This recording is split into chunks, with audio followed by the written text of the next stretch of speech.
ప్రభుత్వం సిరిసిల్లను జిల్లాగా తీసేయాలన్న ఆలోచన కూడా చేస్తాను. సిరిసిల్ల జిల్లా ఉండొద్దు, మళ్ళా కరీంనగర్కి పోవాలి మీరు అనే ఆలోచన కూడా చేస్తారు. కొత్త జిల్లాలు మనం 33 ఏర్పాటు చేస్తే అందులోకెళ్ళి 16 తీసేస్తా, అందులో సిరిసిల్ల తీసేస్తా, జగిత్యాల తీసేస్తా, పెద్దపల్లి తీసేస్తా, ఇట్లా రేవంత్ రెడ్డి గారు అన్ని తిరిగి ఆలోచనలు చేస్తాను. అది చేసుడే కాకుండా పచ్చి అబద్ధాలు చెప్తాడు. సిరిసిల్లకు వచ్చిండు, వచ్చి చెప్తాడు నిన్నదాకా మొన్న ఒకటేమో నన్ను మంచిగా తిట్టిండు, కడుపు నిండా ఆయనకి ఎంత కసిందో అంత తిట్టిండు, కడుపులో ఉన్న అంత కక్కిపోయిండు. అది పర్వాలేదు, తిరిగితే తిట్టిండు కానీ ఏం నష్టం లేదు. నాకు కూడా దిష్టి పోయింది అనుకుంటా సపరేట్. కాకపోతే బాధ ఎక్కడ అనిపించిందంటే పచ్చి అబద్ధాలు. నేను 5 గ్యారంటీలు అమలు చేసేసిన పోండ్రి అంటుండు. ఏడు వేసినవరో పోయంటే చెప్పాడు. నిన్న రాహుల్ గాంధీ వచ్చిండు. రాహుల్ గాంధీ వచ్చి ఏమంటాడు ఎరికేనా, నిర్మల్ ఆదిలాబాద్ జిల్లా నిర్మల్కి వచ్చిండు. వచ్చి అంటున్నాడు మా తెలంగాణ రాష్ట్రంలో ప్రతి ఆడబిడ్డకు నెలకు 2,500 రూపాయలు ఇస్తున్నాం అని రాహుల్ గాంధీ చెప్తాడు. మరి మీరు చెప్పాలి నాకు నిజంగా 2,500 పడ్డాయా? రాహుల్ గాంధీ చెప్పిండంటే నిజమే చెప్తారు. కాంగ్రెస్ వాళ్ళందరూ నియతగా వాళ్ళు నిజమే చెప్తారు, మీరు అవద్దని చెప్తున్నారు. నీకెందుకు పడతాయి రా నీకు కూడా అన్నారం శ్రీనివాస్కి ఎందుకు పడతాయి? కాదు నిజంగా పడ్డాయా లేవా? పడలేవా? వాళ్ళు అవద్దని చెప్తారా మీరు అవద్దని చెప్తారా? వాళ్ళేనా పక్కానా? ముసలిలకు 4,000 పడ్డా? ఇక మీరు అన్ని నన్ను పిచ్చని చెప్తారు మీరు. కానీ తులం బంగారం వచ్చిందా లేదా? వచ్చింది. మీరు మరి ఏమో ముఖ్యమంత్రికి ఉద్దరికి ఇస్తలేదా బంగారం సపోరు? 1,00,000 పెళ్లి లేని తెలంగాణలో ఉద్దరికి దొరుకుతలేదా బంగారం?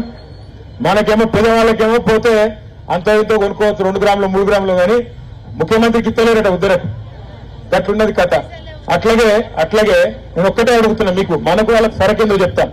కేసీఆర్ ఉన్నప్పుడేమో తంగళ్ళపల్లి బ్రిడ్జ్ కింద నీళ్లు ఉండే, అటు వేసి చూస్తే చూడబుద్ధి అవుతుండే సముద్రం లెక్క ఉండే. ఇప్పుడు ఎట్లున్నది? ఎడారి లెక్క మారిపోయిందా మొత్తం?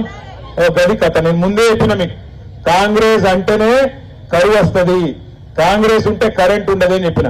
మళ్ళా కరెంట్ కోతలు చాలానేయా? మంచిగా ఉన్నదా మరి? మార్పు బాగున్నదా? లేక కాంగ్రెస్ లో ఈ బలగొట్టబుద్ధి అవుతుందా? మళ్ళా సిగ్గు లేకుండా ఇక్కడ కాంగ్రెస్ నాయకుడు ఒక ఆయన అంటాడు, బాధ ఎక్కడ అనిపిస్తుంది అంటే, సరే ఇయ్యకపోయినావు, మోసం చేసినావు సరే, కానీ సిగ్గు లేకుండా నేతన్నలు కష్టాల్లో ఉన్నారు అంటే ఇక్కడ ఒక కాంగ్రెస్ వాడు అంటాడు, ఇదివరకు దొబ్బి తిన్నది సాలలేదా అంటాడు. మహేందర్ రెడ్డి అని ఇదివరకు దొబ్బి తిన్నది సాలలేదా నేత కార్మికులు ఇంకియాలనా అని మాట్లాడతాడు. ఒక విలేకరు అడిగిండు, సార్ వాళ్ళు పాపడాలు అమ్ముకునే పరిస్థితి వచ్చింది సార్, రోడ్ల మీద సాంచలు బంద్ పడ్డాయంటే, ఎక్కడ అమ్ముతున్నా నిరోధులు పాపడాలు అని మాట్లాడతాడు, హేళన చేస్తాడు. మరి గసంటి కాంగ్రెస్ కు మళ్ళీ ఓటేద్దామా? అందుకే దయచేసి దండం పెట్టి మీకు చెప్పేది, నేను ఒక్క మాట అడుగుతా, మీరు నిజాయితీగా చెప్పారు. నాకేం అవద్దం చెప్పి అక్కర్లేదు, నాకేమి మీరు మొహమాట పడే అవసరం కూడా లేదు. నిజంగా కేసీఆర్ ఉన్నప్పుడే బాగుండే అనుకునేటోళ్ళు చేయలేవట్టు. నాకు అట్లా కాదు, మీరు మిమ్మల్ని మొహమాటం ఏం లేదు, మీ ఇష్టం. నా చైర్మన్ మళ్ళీ ఆడతలేదు ఎందుకే? పక్కానా? కేసీఆర్ ఉన్నప్పుడే బాగుండేనా? పక్కా అనుమానం లేదు. మరి కేసీఆర్ ఉన్నప్పుడే బాగుండే అనుకుంటే మీ అందరికి చిన్న ఉపాయం చెప్తే నేను ఒక్కటే మాట, మీరు మాకు 10-12 ఎంపీ సీట్లు గెలిపిండ్రి, 6 నెలల లోపల తిరిగి కేసీఆర్ గారు మళ్ళొక్కసారి రాష్ట్రాన్ని శాసించే పరిస్థితి 6 నెలల్లో వస్తారు. 6 నెలలు నాకు ఒక జోడి గారిని అంతే. ఇక్కడ ఎంపీ నాకు ఒక జోడి గారు, ఇప్పుడు నేను ఎమ్మెల్యే ఉన్నా, ఎట్లయితే ఇప్పుడు ఓ 12 సంవత్సరాలు అనుకో, ఒకంతో కాదు కదా, ఇద్దరు నడపాలి, జోడిదారు ఉండాలి. ఒక గట్లనే నాకు జోడిదారు ఇండ్రి ఇస్తే నేను ఎంపీ ఇద్దరం కలిసి ఇలా మెడలు వంచేది పక్క. మళ్ళా కేసీఆర్ గారు మీకు ఈ దొంగ ప్రభుత్వం ఇచ్చిన ప్రతి మాట నిలబెట్టుకునేదాకా మీ తరఫున మాట్లాడి కొట్లాడే జిమ్మేదారి మాది. అయితే నాకు తెలిసి మన పంచాయతీ మన కొట్లాట ఈసారి కాంగ్రెస్ తో లేదు, కరెక్టేనా? ఏమున్నా అక్షంతలతోనే ఉందా? వాళ్ళతోనే ఉంది. ఇంటింటికి వచ్చిన అక్షంతలు. కాంగ్రెస్ తో పంచాయతీ లేదని నేను ఎందుకు అంటున్నా అంటే, ఇప్పుడు కాంగ్రెస్ అభ్యర్థి ఉన్నాడు ఇక్కడ కరీంనగర్లో, ఆయన ఎవడో మనకి తెలియదు. ఆయన ఇప్పుడు ఇక్కడ వచ్చి నిలబడ్డాడు అనుకో, ఈ కొత్త బస్ స్టాండ్ చివరస్తాలా కాంగ్రెస్ కండుగా వేసుకోకుండా ఇక్కడ నిలబడ్డాడు అనుకో, తెలంగాణ తల్లి విగ్రహం కాడ, నాకు తెలిసి ఒక్కడు కూడా గుర్తుపట్టాడు, ఒక్క మనిషి కూడా గుర్తుపట్టాడు. ఏమనుకుంటారంటే పాపం బస్సు కోసం ఎదుగుతున్న కొడుకు ఎండవాడి అనుకుంటారు. ఎవడో పిచ్చోని తెచ్చిపెట్టి రెడ్డోని, ఆడెవడో ఎవరికి తెలియదు, కాంగ్రెస్ వాళ్ళకి కూడా తెలియదు, వాళ్ళ కార్యకర్తలు కూడా గుర్తుపట్టారు. కాబట్టి పోటీ కాంగ్రెస్ తో లేదు. కాంగ్రెస్ చేసిన మోసం ఇప్పటికే మీకు అర్థమైంది, నాకు అర్థమైంది, రాష్ట్రంలో రైతులు కూడా రగిలిపోతున్నారు. కానీ బీజేపీ మోసం అర్థం చేసుకోవాల్సిన బాధ్యత మీ మీద ఉన్నది. ఇంటింటికి అక్షంతలు వచ్చినాయా?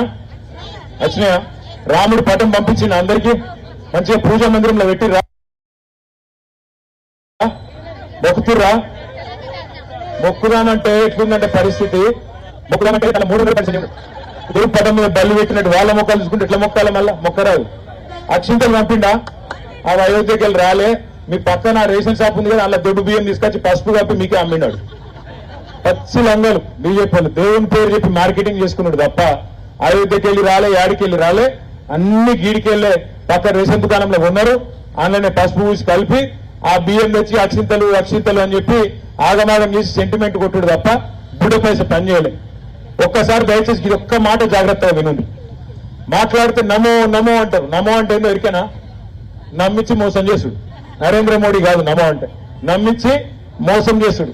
ఎట్లా మోసం చేసిందని మీరు అనొచ్చు. 10 ఏళ్ల కిందట నరేంద్ర మోడీ అంటే ఆయన పెద్ద మనిషి.